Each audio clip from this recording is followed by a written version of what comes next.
తెలుగు పదానికి జన్మదినం, ఇది జానపదానికి జానపదం.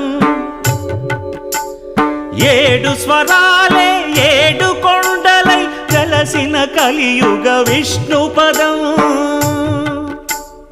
అన్నమయ్య జననం, ఇది అన్నమయ్య జననం, ఇది అన్నమయ్య జననం.